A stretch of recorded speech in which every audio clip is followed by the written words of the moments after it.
Rational صاحب. جی جناب ریشنل صاحب. Thank you sir, thank you to add me. Sir میرا ایک ہی سوال ہے آپ سے. آپ مجھے بتا سکتے ہیں کہ اگر اس کائنات کو بنانے والا اپنی طرف سے کوئی دین اس دنیا کو دینا چاہتا تو کسی کی مجال تھی کہ اس کے خلاف کوئی اور ریلیجن کھڑا کر پاتا؟ تو دنیا میں اتنے سارے ریلیجن کا سوال ہو، اتنے سارے ریلیجن ہے ہی کیوں؟ اگر کوئی جس نے اتنی بڑی کائنات بنائی، اتنے بڑے بڑے گلیکسیز بنا دی، یونیورس بنا دیا پورا، اگر وہ چاہتا تو انسانوں کو ایک ریلیجن اپنی طرف سے دے سکتا تھا. تو جی کیا کہیں گے آپ اس کے بعد؟ بہت بہت شکریہ. میں سمجھتا ہوں کہ آپ یہ کہنا چاہتے ہیں کہ اللہ تعالیٰ نے اگر اس کا یا کائنات کے بنانے والا جو ہے، جو بھی ہے، اس کو آپ جو بھی نام دیں، اگر وہ یہ چاہتا کہ تمام کے تمام لوگ اس کی عبادت کریں تو آج سب کے سب لوگ اسی کی عبادت کر رہے ہوتے، الگ الگ مذہب نہ ہوتے. تو اس کا جواب یہ ہے، میں امید ہے کہ کریکٹ سمجھاؤں گا. اس کا جواب یہ ہے کہ خدا تعالیٰ نے صرف انسان ہی کو نہیں بنایا ہے، بنانے والے نے انسان سے پہلے ایک مخلوق اور بنائی ہے. اس مخلوق کو ہم اینجلز یا فرشتے کہتے ہیں.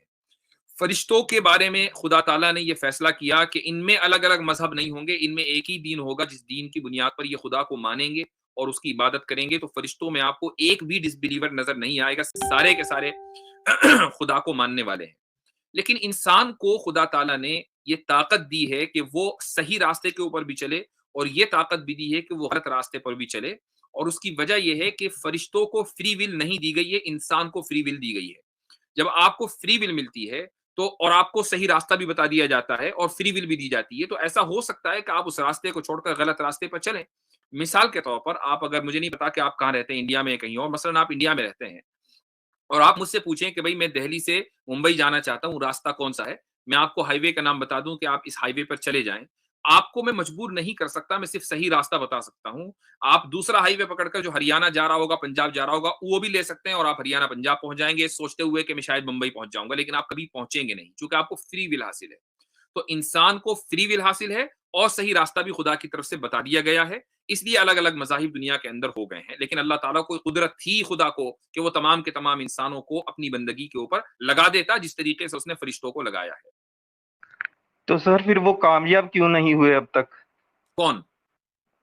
اللہ تعالیٰ آج تک تو کامیاب نہیں ہوئے نا. 1400 سال پہلے انہوں نے جب سے انسانیت بنائی ہے تب جی سے انہوں نے اپنے 1,24,000 انبیاء بھیج چکے ہیں، تب بھی فیل رہے، اور آخری بھی بھیج دیا، ان کے بعد بھی آج بھی فیل ہیں. تو اس کے پیچھے کا کیا کارن ہے؟ آپ کیا سمجھتے ہیں؟ آپ کیا سمجھتے ہیں کہ اللہ تعالیٰ کا انسان سے کوئی مقابلہ چل رہا ہے؟ اگر مقابلہ چل رہا ہوتا تو یعنی انسان ہوتا ہی نہ، وہ باقی نہ رہ پاتا. یعنی یہ ایک سوال بہت بچکانہ کیا آپ نے.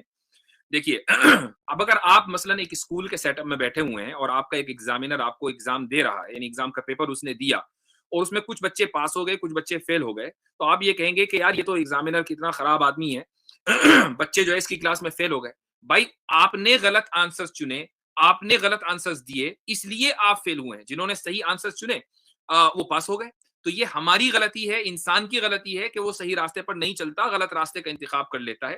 رہی بات کامیابی کی، تو کامیابی کا جو اعلان ہے، جو ریزلٹ ہے، وہ اس دنیا کے اندر آؤٹ ہونے والا نہیں ہے. وہ تو اگلی زندگی کے اندر آؤٹ ہوگا، وہاں پتا چلے گا کہ کون کامیاب ہے اور کون ناکام ہے. ساری دنیا اگر کافر ہو جائے، یہ بھی قرآن میں لکھا ہوا ہے کہ ساری دنیا اگر خدا کا انکار کر دے تو خدا کی خدائی میں رتی کا فرق نہیں آئے گا. اور ساری دنیا اگر مسلمان ہو جائے اور خدا کو ماننے لگے تو خدا کی خدائی میں کوئی بڑھوتری نہیں ہوگی. یعنی اس میں خدا کا کوئی پرسنل فائدہ نہیں ہے کہ کوئی مسلمان ہو جائے یا کافر ہو جائے تو اس کا کوئی پرسنل نقصان ہے. تو سر پھر تو یہی بات ہوئی کہ اگر اللہ نے سب کچھ بنایا ہے، سب کچھ اس کے ہاتھ میں ہی تھا، تو اسے ایسا نظام بنانے کی ضرورت ہی کیا تھی جہاں پر لوگ اس کے ہی خلاف بولیں؟ اس کی وجہ ہے، اس کی وجہ یہ ہے کہ اگر آپ مثلا آپ کے اندر کوئی صفت ہے، صفت سمجھتے ہیں آپ، کوالٹی مان لیں، تو اس کوالٹی کا جو اظہار ہے وہ بھی ہونا چاہیے. اگر آپ کے اندر کوئی کوالٹی ہو، مثلا آپ پینٹر ہیں، زبردست پینٹنگ کرتے ہیں، اور آپ پینٹنگ نہ کرتے ہوں تو اس کو یہی کہا جائے گا کہ یار اتنا زبردست ٹیلنٹ ملا ہے لیکن اپنے ٹیلنٹ کا اظہار نہیں کر رہا، بڑا کنجوس آدمی ہے. چونکہ وہ جو ٹیلنٹ ہے وہ آپ کی صفت ہے.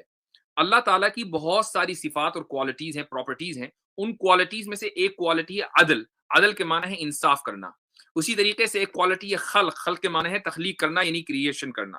اگر اللہ کی کوالٹیز ہوں اور ان کوالٹیز کا اظہار نہ ہو تو یہ اللہ تعالیٰ کے لیے بخل، یعنی اس کو کہا جائے گا کہ یہ ایک طرح کا عیب ہے، اور اللہ تعالیٰ کسی بھی عیب سے پاک ہے، اللہ میں کوئی بھی عیب نہیں ہو سکتا، خدا میں کوئی عیب نہیں ہو سکتا، اس لیے یہ ضروری تھا ان صفات کی وجہ سے کہ ان صفات کا اظہار ہو۔ اب وہ اظہار اسی طریقے سے ہو سکتا ہے کہ اللہ تعالیٰ کی کوئی مخلوق ہو، اس مخلوق میں کچھ نافرمانی کریں، کچھ فرما برداری کریں، جب نافرمانی کرنے والے اور فرما برداری کرنے والے دونوں سامنے ہوں گے خدا کے تو تبھی انصاف ہوگا، ورنہ اس کے بغیر انصاف قائم نہیں ہو سکتا۔ تو مفتی صاحب یہ کیسے پتہ چلے گا کہ سچا دین کون سا ہے؟ اتنے سارے ریلیجن ہیں، کتابیں تو سبھی نے اچھی اچھی لکھی ہیں، سبھی نے اچھی اچھی فلسفی بھی دی ہے، سب نے اپنے بارے میں خوب اچھے سے لکھا ہے، تو ان میں سے کون سا ریلیجن ہے اچھا ہے اور سچا ہے، اس کو کیسے پہچانیں گے؟ دیکھیے یہ بھی بہت اچھا آپ کا سوال ہے، میں مختصر سے اس کا جواب دینا چاہوں گا کہ خدا کی آپ ذات کو اور اس کی صفات کو دیکھیں گے کہ خدا کی جو ذات ہے، اگر آپ کو کوئی مذہب ایسا ملتا ہے کہ جو یہ کہے کہ خدا کی جو صفات ہیں وہ ایسی ہی ہیں جیسے انسانوں کی ہیں، خدا ہم جیسا ہی ہے، تو وہ سچا نہیں ہو سکتا، چونکہ جو ہم جیسا ہوگا وہ ہمیں نہیں بنا سکتا۔ اگر کوئی مذہب آپ کو یہ کہے کہ خدا موجود تو ہے لیکن وہ انسان کے ساتھ کمیونیکیٹ نہیں کرتا ہے، تو وہ سچا نہیں ہو سکتا، چونکہ پھر وہ خدا کیسا کہ جو بندگی کا حکم تو دے، جو چاہے ایکسپیکٹ کرے کہ میرے بندے مجھے میری بندگی کریں لیکن ان کے ساتھ کمیونیکیٹ نہ کرتا ہو، ان کو پیغام نہ بھیجتا ہو۔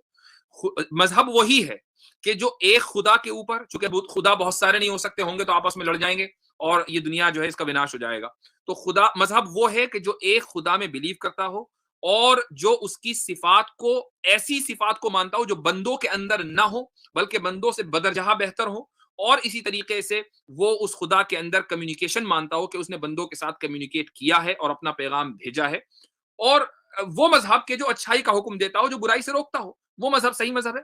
اب آپ اس کو سرچ کریں ان پیرامیٹرز کی بنیاد پر، جہاں پہنچیں گے وہی صحیح راستہ ہوگا، وہی حق راستہ ہوگا۔ جی شکریہ، مجھے